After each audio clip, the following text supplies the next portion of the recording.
Hello పిల్లలు, ఇప్పుడు మనము ఢిల్లీకి ఎలా ప్రయాణం చేయాలో తెలుసుకుందామా? రజత్ మరియు వాళ్ళ బాబాయి ఢిల్లీకి వెళ్తున్నారు. అందుకు వాళ్ళు రైల్వే స్టేషన్కి వెళ్ళాలి. అయితే రైల్వే స్టేషన్కి వెళ్ళడానికి వాళ్ళు లోకల్ సిటీ బస్లో వెళ్దామనుకున్నాడు. రజత్ చాలా వేరే వేరే బస్సులను చూస్తున్నాడు. అనగా ఆర్డినరీ బస్సులు, ఇంకా మెట్రో ఎక్స్ప్రెస్ బస్సులు. మెట్రో ఎక్స్ప్రెస్ బస్సులు చాలా వేగంగానూ మరియు సౌకర్యంగానూ ఉన్నట్టు కనిపించాయి. అక్కడ ఏసీ బస్సులు కూడా ఉన్నాయి. కానీ ఏసీ బస్సు యొక్క టికెట్టు వెల చాలా ఎక్కువగా ఉంది.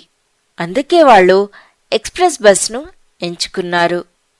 బస్ ట్రాఫిక్ సిగ్నల్ దగ్గర ఆగింది. ఇప్పుడు సిగ్నల్ ఎరుపు రంగులో ఉంది, అనగా రెడ్ కలర్. కొంతమంది జీబ్రా క్రాసింగ్ ని ఉపయోగించి రోడ్డును దాటారు. హఠాత్తుగా సిగ్నల్ పసుపు రంగు, అనగా ఎల్లో కలర్గా మారింది. అప్పుడు బస్ డ్రైవరు బస్ యొక్క ఇంజన్ని స్టార్ట్ చేశాడు. పసుపు రంగు, ఎల్లో కలర్ అనగా మనం సిద్ధంగా ఉండాలని అర్థం. ఎప్పుడైతే ఆ సిగ్నల్ ఆకుపచ్చ రంగు, అనగా గ్రీన్ కలర్గా మారుతుందో అప్పుడు బస్ మొదలవుతుంది. ఒక ట్రాఫిక్ పోలీస్ అతను 2 బైకులను ఆపాడు. ఒక బైక్ నడుపుతున్నతను బైక్ నడుపుతూ ఫోన్లో మాట్లాడుతున్నాడు.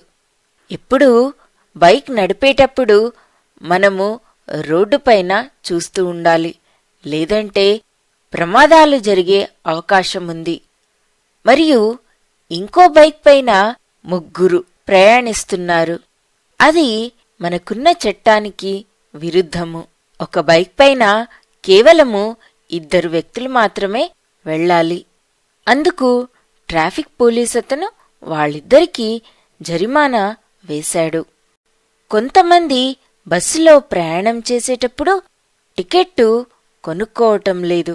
అప్పుడు రజత్ ఏం గమనించాడంటే వాళ్ల దగ్గర బస్ పాస్ ఉంది, అనగా వాళ్ళు ఒకేసారి కొంత డబ్బును చెల్లించి ఆ తర్వాత 1 నెల వరకు వాళ్ళు ఆ నగరంలోనే ఎక్కడ కావాలంటే అక్కడ ఆ సిటీ బస్సుల్లో ప్రయాణించగలరు.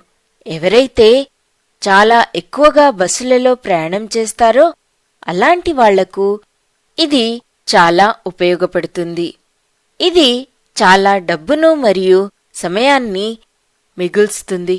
ఇప్పుడు వాళ్ళు రైల్వే స్టేషన్కు చేరుకున్నారు.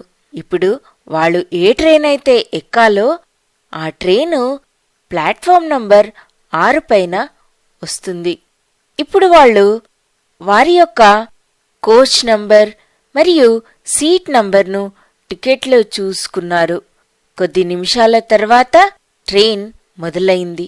అప్పుడు టికెట్ కలెక్టర్ ఒక నల్ల రంగు కోట్ను వేసుకొని టికెట్లు చెక్ చేయడానికి వచ్చాడు.